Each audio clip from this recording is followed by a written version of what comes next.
Welcome to the Iran 1400 Project podcast, where we explore the past, present, and possible futures of Iran through informed dialogue, independent thought, and diverse voices.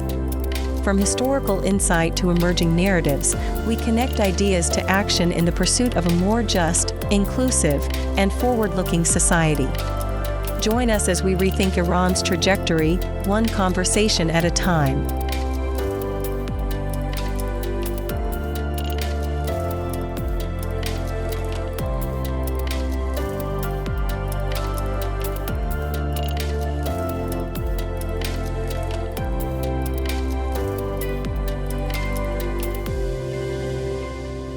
Today, we're tackling a concept that's been, constantly evolving in Iran: citizenship. Yeah, it really has. You think about the journey, right? From imperial subjects to revolutionaries, and now you see these youth movements really driving the conversation. Absolutely. The whole meaning of what it is to be an Iranian citizen, it's definitely shifted. It's not static at all. And what's fascinating, I think, is that these shifts aren't just, happening randomly. They really reflect this deep, ongoing debate about identity, power, and who actually gets to participate in society. All right. Who belongs? So to really try and get our heads around this, we're going to explore three quite distinct ways Iranian thinkers have framed this. Okay. We're diving into the ideas of Vakili, Salamat, and Hessami. Think of them as offering different lenses, basically. Yeah, different angles on the same complex picture. Yeah. So the plan today is to unpack these perspectives, look at, their historical roots, their main arguments. And maybe what they suggest for the future. Exactly. It's kind of a shortcut, hopefully, to understanding a topic that's got deep history, but is super relevant right now. Okay, let's dive in, starting with Vakili and his Iran Shah theory. Now, the core idea here, it's about deep roots, right? Deep roots, absolutely. Vakili's point is that Iranian identity isn't new or borrowed. It's grounded in this long-lasting civilizational order, Iran Shah. And Iran Shah isn't just modern Iran's borders, is it? It's broader. Much broader. Think cultural sphere, shared history, shared values, even with lots of internal diversity.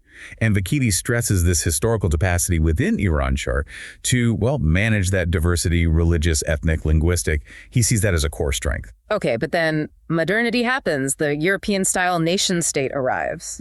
Right, and this is where Vakili gets critical. He argues that this model, this push for a centralized, uniform state, actually disrupted Iran's, let's say, natural pluralism. So the tensions we see are, in his view, partly because of imposing this kind of alien model. Precisely. He suggests that before this, different communities often managed their own affairs under a wider Iranian cultural umbrella. The drive for uniformity, he thinks, created friction where there used to be more accommodation. So his solution, or rather his suggestion, is to revive and reinterpret that Iran Shah tradition, to emphasize coexistence, which he sees as the historical logic rather than forcing conformity. Okay, so for you listening, if you're interested in that long view, how history shapes identity, Vakili offers this perspective rooted way back. It's about recognizing historical ways of managing difference. It's a powerful argument about continuity. But, what if citizenship isn't primarily about inheriting the past? What if it's something built, constructed in modern times? And that brings us to Salamat, a very different take. Very different. Salamat sees citizenship as fundamentally modern. Its origins, for him, lie in the Constitutional Revolution, early 20th century. That moment when popular sovereignty, the idea that power comes from the people, really starts to take hold in Iran. Exactly. So for Salamat, the citizen isn't defined by ancient heritage. It's a new political identity. It's based on equal legal and political rights within a republic. You're standing before the law, your right to participate. That's the core. But here's Salamat's main point, and it's quite stark.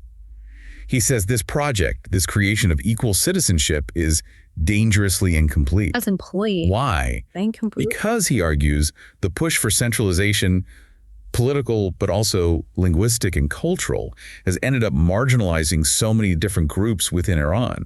It's suppressed diverse voices. Right. So the ideal of equality hasn't been fully realized because of this centralizing tendency. And this connects to broader democratic theory, really. Salamat is essentially calling for a kind of founding act, a moment to properly establish a democratic order that truly guarantees rights for all Iranians, regardless of background. Finishing the job started by the Constitutional Revolution, in a way. That's exactly how he frames it, the unfinished project. You see echoes of this in debates today, right? About language rights, regional cultures. That tension Salamat points to is still very much alive. So if you're interested in rights, equality, how modern politics develops, Salamat's view is crucial. It's about building that inclusive republic. We've got Vakili's deep history and Salamat's modern legal construction. Now, Hessami, he sort of synthesizes things, but with a specific twist. Yeah, in his book, 2-3 Words, he accepts the modern shift, but he grounds citizenship differently again, doesn't he? He does. He grounds it in the collective moral agency of the Iranian people. Okay, so not just history, not just law, but the people's capacity to act ethically together. Exactly. For Hessami, the citizenry isn't passive. It's not just a legal status. He sees them as an emancipatory force.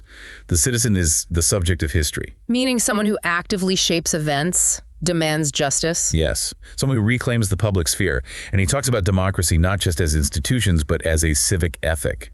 What does that mean in practice? Well, it seems to go beyond just voting. It's about how citizens relate to each other, right? Absolutely. It's about shared responsibility, a real commitment to pluralism, like truly accepting difference and fundamentally rejecting authoritarianism. He really digs into this in the role of Iranian citizenry. You can kind of see that ethic in action, maybe in social movements, people collaborating across divides. That's a great example. And he specifically highlights young people. Not just as the future, but as actors now. Right. He sees citizenhood itself, the very act of being an engaged citizen, as a form of resistance, pushing back against oppression, but also against, fatalism or feeling powerless. So his focus isn't restoring the past, like Vakili might suggest, or just completing the legal framework like Salamat.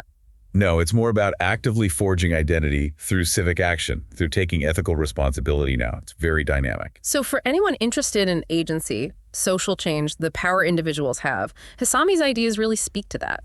The citizen as the driver. Okay, so we have these three frameworks: history, law, agency.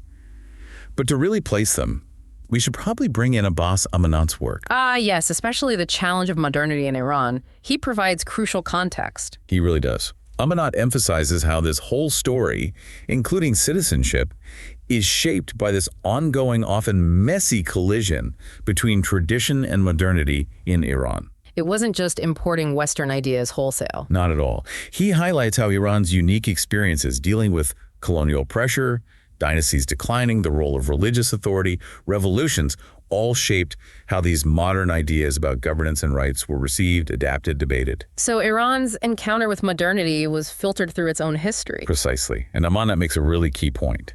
The tension isn't simply Iran versus modernity. It's more about struggles over different interpretations of modernity within Iran. What should it look like here? And citizenship becomes the focal point for these struggles. He positions it exactly like that, the battleground, where different visions for Iran are contested. So if you, the listener, want to understand the deep background currents of political and cultural change, Amanat is essential reading.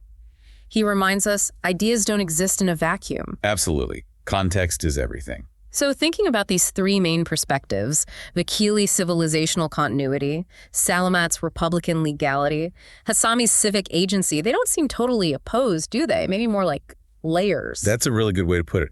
They feel like different interconnected layers of understanding what belonging and participation mean in Iran. So Vakili reminds us of that deep historical capacity for managing difference.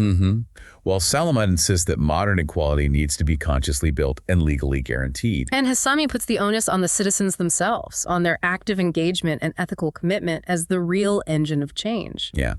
And together, these perspectives give you a kind of conceptual map, a way to navigate the challenge of building a society that's inclusive, just, democratic. While also respecting history and acknowledging present-day diversity. Exactly. It's a complex balancing act. And it's worth noting, this isn't just theory. You see projects like the Iran 1400 project actively grappling with these questions about citizenship as they think about Iran's future. Definitely. And we should also give a nod to independent platforms like Azad, Razana Parsi, and others, plus countless scholars and civic thinkers. We're fostering this vital dialogue. Creating space for informed debate about identity in the future is so important. Crucial, really. Okay, so we've laid out these frameworks: history, law, agency. As a final thought for you listening, considering these different perspectives, what do you think is the most vital element for Iran's future? Is it drawing strength from that long historical identity? Or is it ensuring rock-solid legal equality for every single citizen? Or does it all hinge on the active ethical engagement of the citizens themselves? And maybe think about how these things might work together, or where they might clash. Definitely food for thought. And if you want to go deeper, seriously, check out the works of Vakili, Salamat, Hessami, and Amanat themselves. And maybe look into the Iran 1400 project or follow some of those independent platforms discussing Iranian thought. There's a lot more to explore.